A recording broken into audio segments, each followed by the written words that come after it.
할렐루야. 오늘도 말씀을 깨닫는 지혜와 응답받는 기도의 은총이 우리에게 넘치게 될 줄을 믿습니다. 이 오늘 본문의 내용은 우리가 잘 아는 내용이죠. 야곱과 라반이요. 이제 서로의 것을 좀 뭐합니까? 나누기 시작하는 때가 옵니다. 나누기 시작하는 것일 때가 올 때, 이 라반이 얼마나 이 치사한 수를 썼는지, 그리고 이 야곱이 얼마나 그 가정에서 이 불합리한 조건을 받고 살아갔는지를 우리가 보게 됩니다. 그러면서 1절에 보시면 야곱이 라반의 아들들이 하는 말을 들은지, 우리가 라반은 이 라헬과 레아가 너무 인상이 깊어서 그렇지 다른 자식도 있어요. 아들들도 있단 말이야. 그 아들들이 이제 자기들끼리 모여서 얘기를 합니다. 어떤 얘기를 하냐면은, 야, 야곱의 양떼와 저 야곱의 낙타와 낙이 야곱이 너무 많은 거 아니냐 이야기를 하는 거예요. 야곱이 지난 6년의 시간 동안 엄청난 재산을 모았는데 저게 다 우리 아버지 거 빼앗은 거 아니냐 이야기를 하는 거죠. 여러분, 야곱이요 처음 14년을 종살이 하면서요 단 한 푼도요 돈을 모을 수가 없었어요. 그리고 이제 그 6년의 시간 동안 그 재산이 불어난 거예요. 근데 그거는 생각하지 않고 이 야곱이요 자기 아버지의 재산을 강탈했다, 거의 강도나 다름없이 빼앗았다라고 생각을 하는 거죠. 여러분, 이 사람들은요 오해하고 있는 게 뭐냐면요, 야곱이 있었기 때문에, 야곱 덕분에, 야곱에게 내려지는 그 축복 덕분에 자기들의 재산도 더 부유해지고 풍성해질 수 있었음을요 기억하지 못하는 거예요. 이미 6년 전에 라반이 야곱과 품삯을 두고 계약할 때 이 모든 점과 줄무늬가 있는 짐승들을 골라서 자기 아들들에게 맡기고 야곱이 맡은 짐승의 떼와 3일의 거리를 두고 키웠어요. 라반이 만든 안전장치예요. 그런데 지금 와서 이렇게 뒤바뀐 결과가 나오는 것은 하나님의 개입하심이 아니고서는 설명할 수가 없는 거죠. 하나님은요 땅의 모든 족속이 야곱으로 말미암아 복을 받게 될 것이라는 그 말씀을요 신실하게 이루어 가십니다. 하지만 라반과 그 아들들은 그를 깨닫지 못하고 그저 이 상황을 불편하게만 여겼던 것이죠. 여러분, 어떤 순간에도요 이 신앙인은요 자기 중심적으로 살아가는 게 아니라 하나님 중심적으로 살아가야 함을 여러분 기억하시기를 바랍니다. 살다 보면요 사람과 사람 사이의 관계가 어긋날 수도 있어요. 이 어긋나는 이유는 하나죠. 내가 중심에 있어요. 내 생각이 중심에 있고요, 내 판단이 중심에 있고 내 입장이 중심에 있어요. 그러니까요 당장 내 눈앞에 보이는 것만 신뢰하고 살아갈 수밖에 없어요. 그러니까 다른 사람은 다 어떻게 됐다는 거예요? 틀렸다는 거죠. 다른 사람이 다 뭐 한다는 거예요? 잘못한다는 거죠. 다른 사람이 다 어떻게 한다는 거예요? 내 마음에 안 들게 행동한다라는 거죠. 2절에도 보시면은 야곱이 라반의 안색을 본즉 자기에게 대하여 전과 같지 아니하더라. 그 말은 라반이 이 야곱을 볼 때 뭐 얼굴색이 변했다, 이제 단순히 이런 표현이 아니라 이 라반이 야곱을 쳐다보지도 않았다라는 거예요. 서로 얼굴도 보지 않는 사이가 되었다라고 여러분들이 아시면 돼요. 이 마음의 중심이요 나에게 있으면요 결국에는요 관계가 이렇게 틀어져 버리는 거예요. 그런데요 사람과 사람 사이의 관계가 틀어져 버렸을 때요 하나님이 이렇게 말씀하세요. 3절 보시면 여호와께서 야곱에게 이르시되 내 조상의 땅 내 족속에게로 돌아가라. 내가 너와 함께 있으리라. 할렐루야. 사람과 사람 사이의 관계는 깨어졌어요. 그런데요 하나님과의 관계는 어떻게 됩니까? 더욱더 깊어졌다라는 거죠. 거기다 뭐라고 하냐면요. 내 조상의 땅, 내 족속에게로 돌아가라. 하나님이 다시 한번 가나안 땅에 대한 뭘 주시는 거예요? 믿음의 확신을 주시는 거예요. 여러분, 아브라함, 이삭, 야곱이 나중에 12아들과 함께 애굽으로 이주합니다. 요셉이 총리가 되었을 때. 여러분, 가뭄이 찾아왔다라고 해서 물론 극심한 가뭄이었고 극심한 기근이었지만요. 가나안을 버리고 애굽으로 이주를 해요. 그 말인즉슨 이 야곱이 험난한 세월을 살아왔다고 고백하는 그 인생의 마지막을 되돌아보는 그 시간조차도 여러분 가나안 땅에서요. 얻어낸 것이 있다는 거예요, 없다는 거예요? 그 가문이요?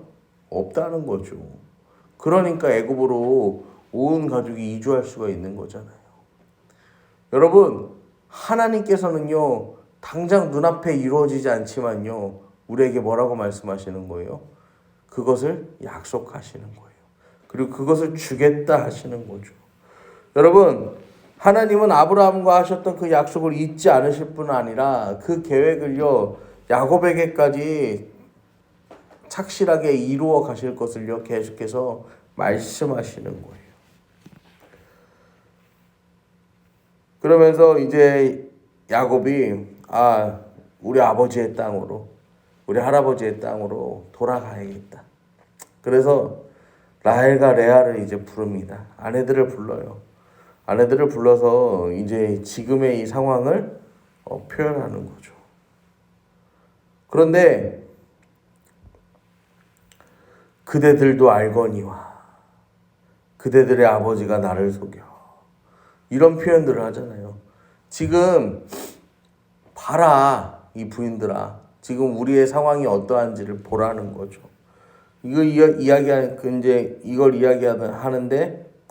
라헬과 레아가 14절에 보면 우리가 우리 아버지 집에서 무슨 분깃이나 유산이 있고 아버지가 우리를 팔고 우리 돈을 다 먹어버렸으니 아버지가 우리를 외국인처럼 여기는 것이 아니냐. 이게 뭐냐면은 야곱이 14년 동안 무상으로 일한 이유가 뭐예요? 이 고대 근동의 문화에서는 결혼을 할 때 남자가 지참금을 준비해 가야 돼요. 근데 지참금을 준비할 형편이 안 됐잖아. 지금 뭐 아버지 재산을 한몫 챙겨갖고 나온 게 아니라 그냥 뭐예요? 자기 몸 하나만 이끌고 도망 나온 상황이잖아요. 그러니까 지금 그 14년에 무상으로 일하면 뭐예요? 이 신부를 데려오기 위한 지참금이었다 생각을 하면 되죠. 근데 사실 여러분 14년 동안 그렇게 일했으면은 여러분 더 이 지참금의 기준으로 생각해 봤을 때도요 상당히 과한 이 무상의 노동력을 제공당한 거죠. 야곱이 이제 그렇게 한 건데 그 이후에 이 라헬과 레아가 얘기하는 게 뭐냐면은 그러면은 야곱이랑 그만큼의 몫을요 누구한테 줘야 되는 게 맞는 거예요? 이 라헬과 레아에게 라반이 줘야 되는 게 맞는 거예요. 왜냐하면 지참금의 의미는 단순히 뭐 신부의 집에 주는 게 아니라 그 지참금을요 누구에게 챙겨주는 거예요? 신부에게 챙겨주는 거예요. 우리가 이스라엘 사람들의 생활을 살펴볼 때 이제 본 것처럼 그 지참금은요 뭐 합니까? 신부가 나중에라도 이 여자가 이혼을 당하거나 과부가 되었을 때를 대비해서 지니고 있는 뭐예요? 비상금이에요. 그래서 이 고대 근동의 문화에서는요 절대로 만약에 이 돈을 빌렸어. 우리말로 하면 이제 사채를 빌려 썼어. 그래서 온 집안이 온 재산이 홀랑 넘어가게 생겼어. 그래도 빼앗지 않는 게 있는데 그게 뭐냐면요. 신부의 지참금입니다. 그건 빼앗지 않아. 왜냐면은 그것까지 빼앗으면 더 이상 사람이 아닌 거야. 완전 그 문화권에서는요. 근데 그것조차도 주지 않고 아버지가 다 뭐 했다는 거예요. 그거를 챙겼다라는 거예요. 지금 라헬과 레아가 그렇게 이야기하는 거죠. 자기들의 삶에 대한 어떠한 일종의 안전장치도 보장하지 않는 아버지에 대한 원망이 있었다라는 거예요. 여러분, 그러면서 이야기하는 거예요. 16절에 보시면 하나님이 우리 아버지의 취하여 가신 재물은 우리와 우리 자식의 것이니 이제 하나님이 당신에게 이르신 일을 다 준행하라. 뭐 하자는 거예요? 떠나자라는 거예요. 13절에 나는 베델의 하나님이라. 내가 거기서 기둥에 기름을 붓고 거기서 내게 서원하였으니 지금 일어나 이곳을 떠나서 내 출생지로 돌아가라. 하나님이 가자고 하셨어요. 베델의 하나님이요. 베델이 어느 곳입니까? 내가 도망 나올 때 거기서 사닥다리를 오르락내리락하는 그 환상 꿈을 꾸면서 하나님께 제단을 쌓고 예배했던 그 자리에 거기서 만났던 하나님께서 지금 이곳을 떠나서 너의 출생지 고향으로 돌아가라 말씀하십니다. 그러니까 우리가 갑시다 라는 거예요. 여러분, 야곱에게 하나님은 베델의 하나님이에요.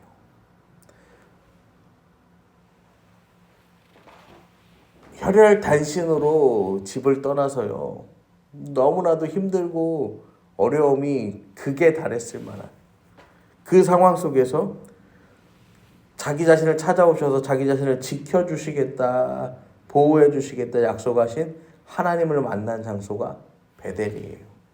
여러분도 여러분의 인생에 베델이 있어요. 여러분의 인생에 베델이 언제예요? 여러분이 수렁에 빠져 있을 때, 힘들고 어려움이 있을 때요, 하나님이 찾아오셔서 건져주시는 그 순간이 있었잖아요. 하나님이 나 정말 힘들고 나 너무 어려웠는데 하나님이 나를 건져내 주신 그때가 있잖아요. 하나님과의 만남의 때가 있잖아요. 여러분, 그 하나님께서요, 오늘 우리에게요 다시 한번 말씀하시는 거예요. 뭐라고 말씀하세요? 지금 일어나 이곳을 떠나서 내 출생지로 돌아가라.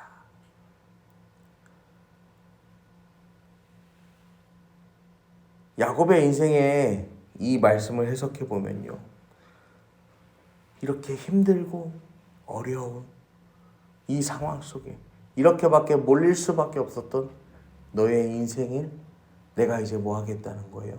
다시 새롭게 하겠다. 리스타트. 다시 출발할 수 있게 해주겠다. 다시 시작할 수 있게 해주겠다. 하나님이 약속하시는 거예요. 여러분, 하나님께서도요, 우리에게 다시 한번 말씀하십니다. 힘드냐? 어려우냐? 다시 한번 시작할 힘을 주겠다. 다시 한번 시작할 은혜가 오늘 우리에게 있습니다. 다시 한번 시작할 힘이 우리에게 있습니다. 다시 한번 시작할 기회가 오늘을 살아가는 우리에게 있습니다. 다시 시작하게 하시는 하나님, 다시 살게 하시는 하나님, 그분의 은혜 안에 거하는 오늘을 살아가는 저와 여러분 되기를 간절히 축원합니다.